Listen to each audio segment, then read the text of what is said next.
On a distant planet named Zephyria, orbiting a fading star, an ancient civilization faced its darkest hour. The Zephyrians, tall beings with iridescent skin and large expressive eyes, had lived in harmony with their world for millennia. But now, their once lush planet was dying. The great forests that once covered vast continents had withered to dusty plains. The oceans, once teeming with life, had turned acidic and barren. The air, once sweet and life-giving, had become thin and harsh. The Zephyrians watched helplessly as their world crumbled around them. In the planet's capital city, Lumina, the Council of Elders gathered in their crystal dome.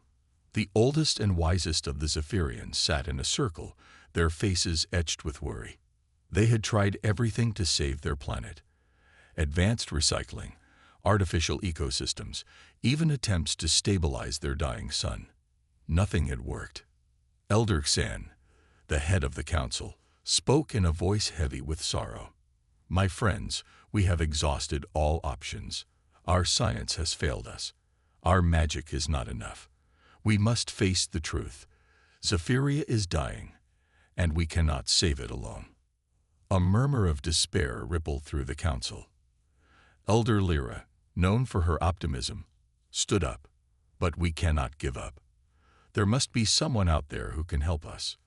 The universe is vast and full of wonders. Surely we are not alone in our struggles." Her words sparked a glimmer of hope.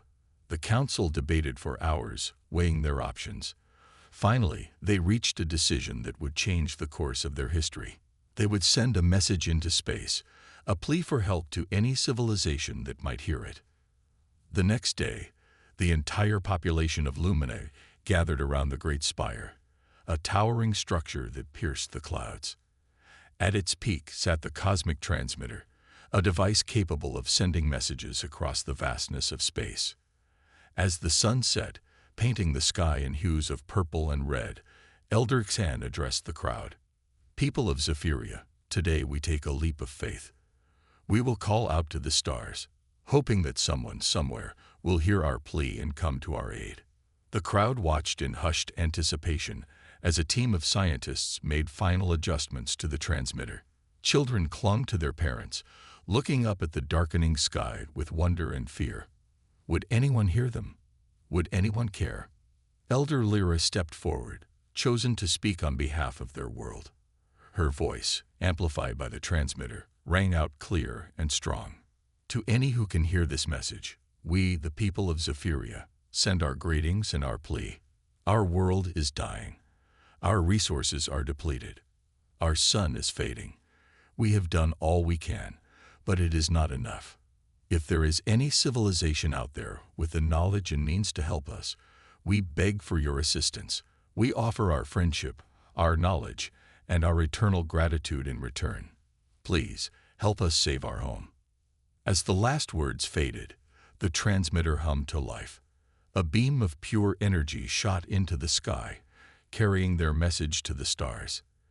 The Zephyrians watched, hearts pounding, as the beam disappeared into the darkness of space. Silence fell over the gathered crowd. Some wept quietly. Others held each other close. They all knew the enormity of what they had just done.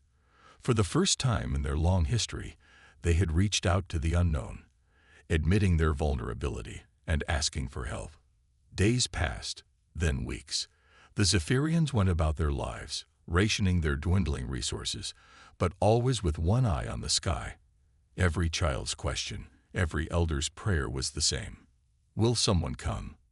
Little did they know that millions of light years away on a blue planet called Earth, a group of scientists were about to receive a strange signal from the depths of space, a signal that would change not just the fate of Zephyria, but the course of human history as well.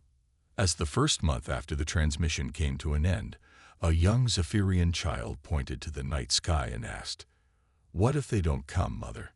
Her mother, gazing at the stars with a mixture of hope and fear, replied softly, "Then we will face our fate together, my dear.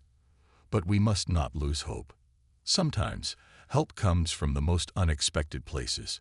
Little did they know how true those words would prove to be. At the SETI Institute in California, Dr. Sarah Chen sat bolt upright in her chair, spilling coffee across her desk.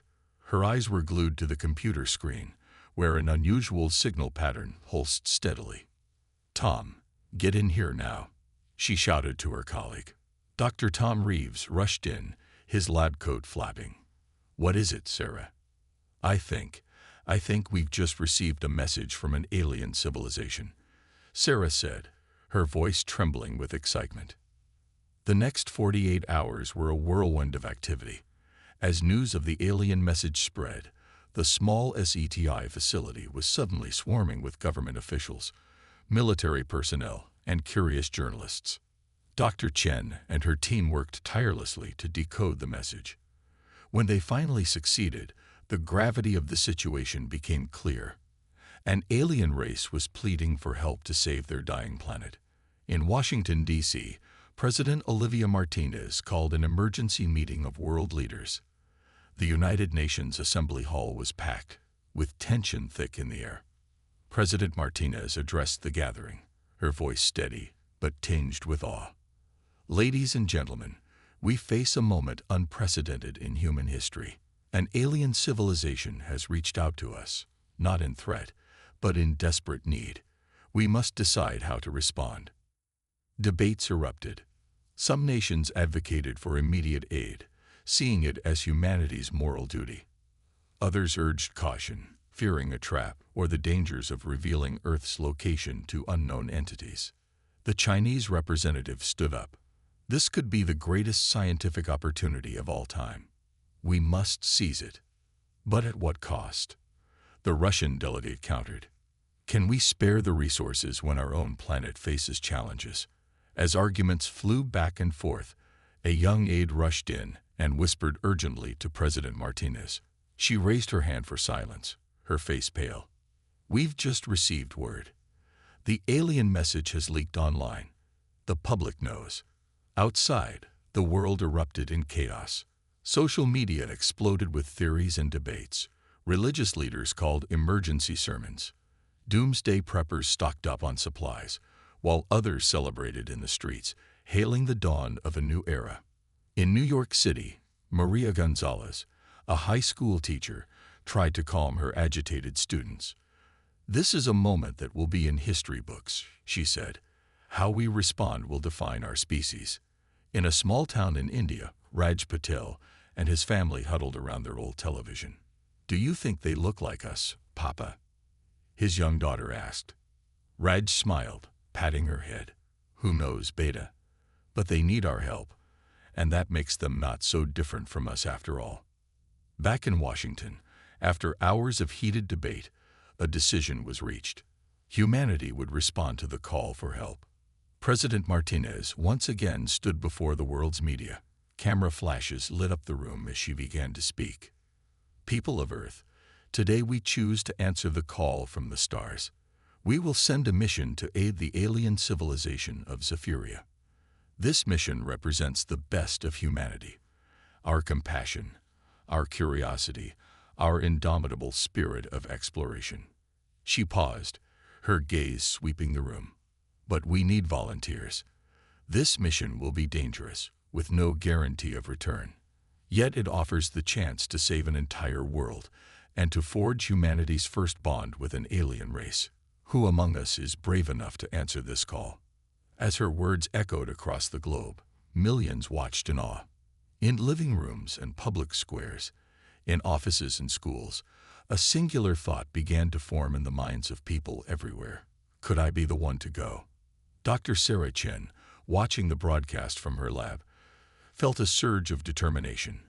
She turned to her colleague, Tom. "We decoded the message. We should be on that mission."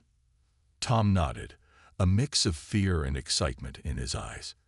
"It's terrifying, but how could we pass up the chance to meet them, to see their world?" As night fell across the earth, humanity buzzed with a new energy. For the first time in history, the petty divisions of nation and creed seemed to fade in importance. A greater purpose had united the human race, the mission to save Zephyria. In homes around the world, thousands began to pack bags, kiss loved ones goodbye, and set out to volunteer for the greatest journey in human history. The response to Zephyria's plea was underway, and Earth would never be the same again. The world had never seen such a flurry of activity. In the weeks following the decision to aid Zephyria, every nation on Earth pooled its resources for the monumental task ahead. The mission was named Operation Stardust, a beacon of hope for both humanity and their new alien friends.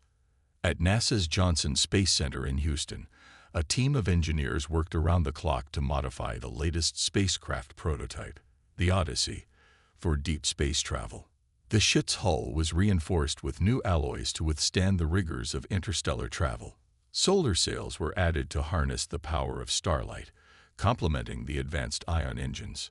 Dr. Sarah Chen and Dr. Tom Reeves, the scientists who first decoded the Zephyria message, found themselves at the center of the mission planning. They worked tirelessly with linguists to develop a more comprehensive understanding of the Zephyrian language and culture based on the limited data from the original message. If we're going to help them, we need to understand them, Sarah explained to a group of recruits. Every word, every symbol in their message could be crucial.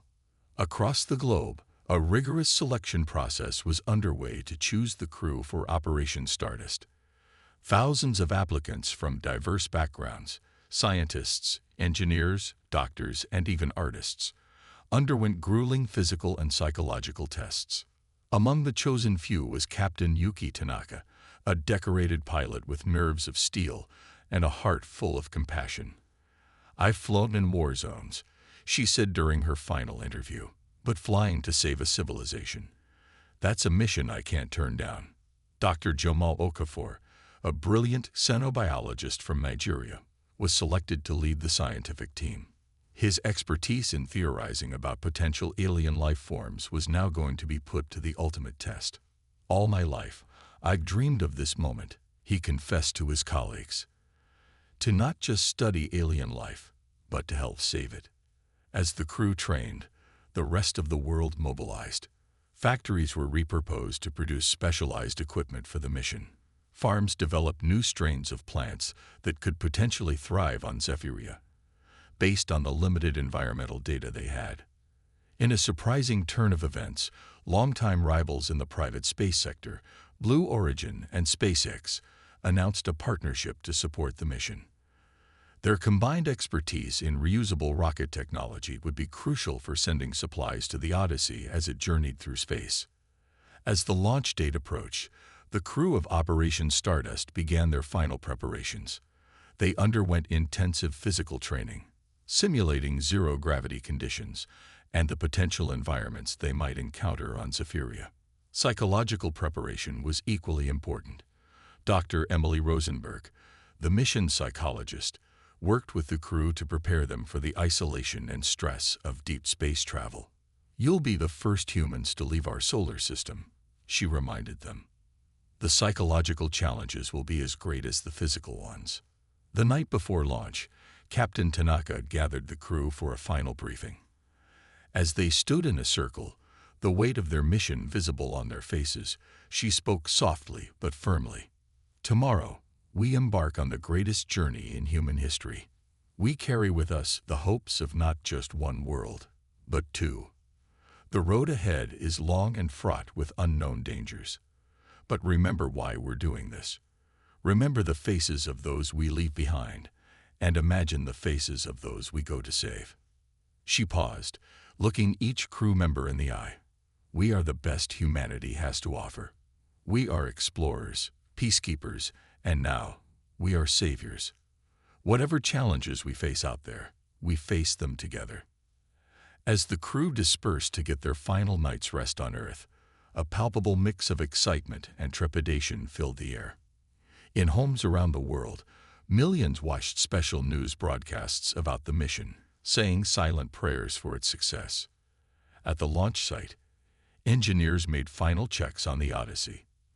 The massive ship stood bathed in floodlights, a testament to human ingenuity and the power of a united purpose. As dawn broke on launch day, humanity held its breath.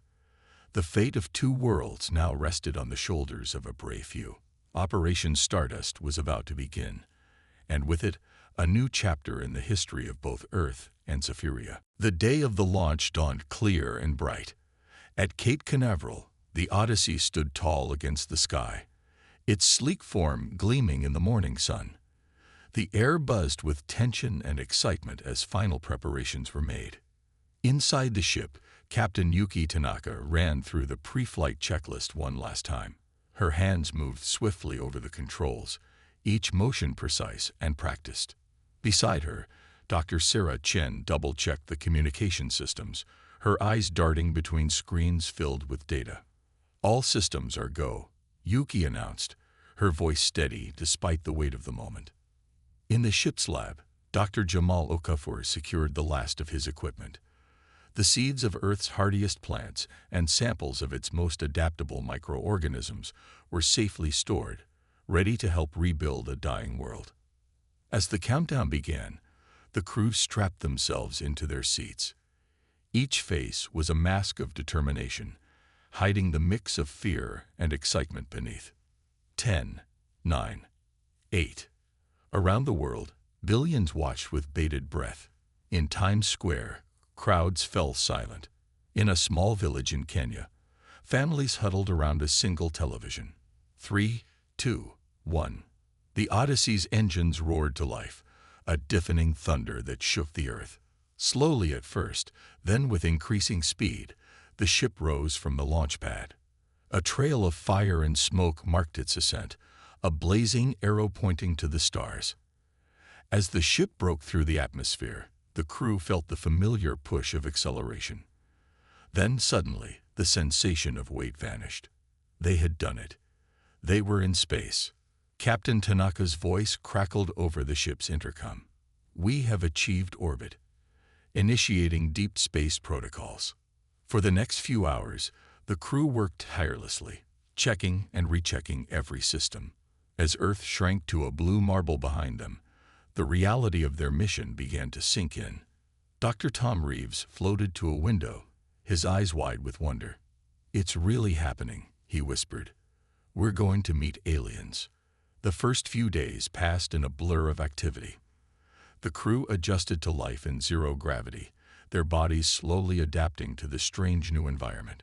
Meals were eaten from squeeze tubes, sleep came in short bursts, and every moment was filled with purpose. A week into the journey, they passed the moon.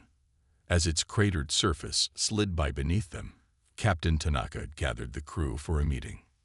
"We're about to go where no human has gone before," she said, her voice solemn. "From this point on, we're truly on our own." The Odyssey's advanced propulsion system kicked in, accelerating the ship to speeds that defied imagination. Stars blurred into streaks of light outside the windows. As they journeyed deeper into space, the crew settled into a routine.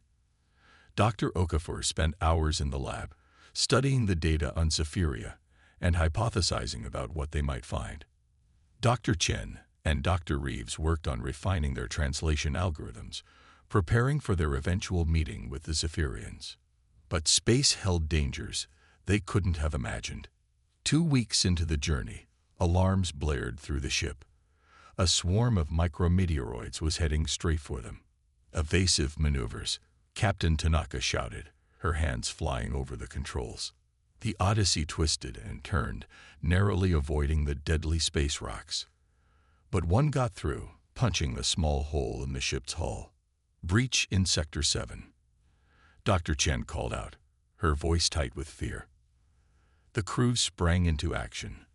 While Captain Tanaka kept the ship steady, Dr. Okafor and Dr. Reeves rushed to repair the damage. For tense minutes, the fate of the mission hung in the balance.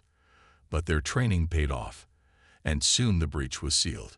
As the danger passed, the crew gathered in the common area, shaken but alive. Captain Tanaka looked at each of them in turn, her eyes fierce with determination. "We knew this wouldn't be easy," she said, "but we're the best Earth has to offer. Whatever space throws at us, we'll face it together." The others nodded, their resolve strengthened by the shared danger. As the Odyssey continued its journey towards Zephyria, the crew looked out at the vast expanse of space.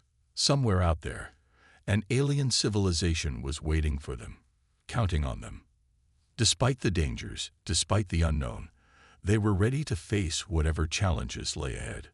The journey to save Zephyria had only just begun, and the greatest adventures still awaited them in the depths of space. After months of travel through the vastness of space, the Odyssey finally approached the Zephyrian solar system. Excitement and tension filled the ship as the crew prepared for their arrival. Captain Yuki Tanaka's voice came over the intercom, steady and calm. "All hands to stations.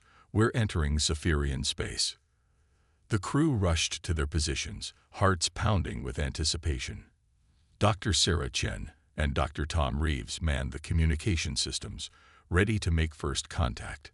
Dr. Jamal Okafor peered intently at his sensors, eager for his first readings of alien life. As they neared Zephyria, the planet came into view on their main screen. Gasps echoed through the ship. Zephyria was beautiful, but visibly troubled. Vast brown patches mirrored its surface where lush forests should have been. The oceans seemed to shimmer unnaturally. "It's worse than we thought," Dr. Okafor murmured, studying the readings. "Their atmosphere is rapidly degrading." We arrived just in time. Suddenly, the communication system crackled to life. Strange, melodic sounds filled the air, the language of the Zephyrians. Dr. Chen's eyes widened as she activated their translation program. A voice, somehow both alien and filled with emotion, spoke through the speakers. "Unknown vessel, you have entered Zephyrian space. Identify yourselves." Captain Tanaka took a deep breath and responded, "This is Captain Yuki Tanaka of the Earth ship Odyssey. We come in peace, in response to your call for help." There was a long pause. The crew held their breath, waiting. Then the voice returned, filled with what could only be described as hope and relief. "Earth ship Odyssey, you are welcomed with open arms. We had almost lost hope. Please, follow the guidance beacon to our capital city, Lumina." As they descended through Zephyria's atmosphere, the crew got their first close-up look at the alien world. The city of Lumina was a marvel of organic architecture, with buildings that seemed to grow from the ground like crystal formations. But signs of decay were everywhere: withered plants, murky water, and a haze that hung in the air. The Odyssey landed in a vast plaza in the heart of the city. As the dust settled, they saw a group of Zephyrians approaching. The aliens were tall and slender, with iridescent skin that shimmered in the fading sunlight. Their large, expressive eyes regarded the human ship with a mixture of curiosity and desperate hope. Captain Tanaka turned to her crew. "This is it. Remember your training, but also remember why we're here. We're making history, but more importantly, we're here to help." The airlock hissed open, and the human crew stepped onto alien soil for the first time. Captain Tanaka led the way, with Dr. Chen and Dr. Okafor close behind. The leader of the Zephyrian delegation stepped forward. He was distinguished by intricate markings on his skin, possibly denoting his high rank. When he spoke, his words were translated through the humans' earpieces. "I am Elder Xan of the Zephyrian High Council. On behalf of all Zephyria, I welcome you to our world." His voice quivered slightly. We were unsure if anyone would answer our call. Your arrival brings us more joy than you can imagine." Captain Tanaka bowed slightly, a gesture of respect. "We are honored to be here, Elder Xan. Earth heard your call, and we've come to help in any way we can." As the two leaders conversed, Dr. Okafor couldn't contain his scientific curiosity. He approached a nearby plant, its leaves brown and wilting. As he reached out to touch it, a young Zephyrian rushed forward. "Please be careful," the young alien exclaimed. "Our flora has become very fragile." Dr. Okafor nodded apologetically. "I'm Dr. Jamal Okafor, a scientist from Earth. I'm here to help your plants. Can you tell me more about what's happening?" The young Zephyrian's eyes lit up with interest. "I'm Zora, an apprentice botanist. Our plants are dying, and we don't know why." Can your Earth science really help us? As scientists from both worlds began to exchange information, Dr. Chen was engrossed in conversation with a Zephyrian linguist, rapidly expanding their mutual understanding. Meanwhile, Captain Tanaka and Elder Xan discussed the grave situation facing Zephyria. The alien leader's face was etched with worry as he explained the rapid decline of their world. As the first meeting drew to a close, both humans and Zephyrians felt a mix of hope and apprehension. The challenges ahead were immense, but they would face them together. Elder Xan raised his hands in a traditional Zephyrian gesture of unity. Let this day mark the beginning of a new era for both our worlds. Together, we shall strive to save Zephyria, and in doing so, forge a bond between our peoples that will last for generations to come. As night fell on this historic day, the humans returned to their ship to rest and prepare. Tomorrow, the real work would begin, the monumental task of saving an alien world. The days following first contact were a whirlwind of activity. The Odyssey became a hub of collaborative effort, with humans and Zephyrians working side by side to save the dying planet. Dr. Jamal Okafor and his Zephyrian counterpart, Zara, set up a makeshift laboratory in a clearing near Lumina. They worked tirelessly, analyzing soil samples and studying the wilting Zephyrian plants. "The soil fit is way off," Dr. Okafor muttered, frowning at his readings. "It's like the entire ecosystem is out of balance." Zara nodded, her iridescent skin shimmering with concern. "Our scientists noticed this too, but we couldn't find a way to fix it." Dr. Okafor's eyes lit up. "What if we introduce some of Earth's extremophile bacteria? They might help restore the balance." As they worked on their plan, Captain Yuki Tanaka and Elder Xan tackled the problem from another angle. They stood before a holographic map of Zephyria, discussing the placement of atmospheric purifiers. "If we position them here, here, and here," Yuki said, pointing to different locations, "we can create a network that covers the most affected areas." Elder Xan's large eyes blinked in agreement. "Yes, and we can use our remaining energy reserves to power them." Meanwhile, Dr. Sarah Chen and Dr. Tom Reeves worked with Zephyrian engineers to modify Earth's terraforming technology for Zephyria's unique environment. "If we adjust the output to match Zephyria's atmospheric composition," Sarah explained, her hands moving swiftly over a complex diagram, "we can start rebuilding the ozone layer." The Zephyrian engineer, Lox, watched in awe. "Your technology is incredible. It would have taken us decades to develop something like this." Tom smiled. "And without your knowledge of Zephyria, we wouldn't know how to use it effectively. This is truly a team effort." As the days turned into weeks, small signs of progress began to appear. The first batch of Earth plants, specially selected for their resilience, took root in Zephyrian soil. The air began to clear as the purifiers came online. But the work was not without challenges. One day, alarms blared across Lumina. A massive dust storm, a result of the planet's instability, was heading straight for the city. Captain Tanaka's voice crackled over the comm system. "All teams, report to your emergency stations. This is not a drill." Humans and Zephyrians rushed to secure their equipment and take shelter. As the storm hit, they huddled together in reinforced buildings, the howling wind a stark reminder of the planet's precarious state.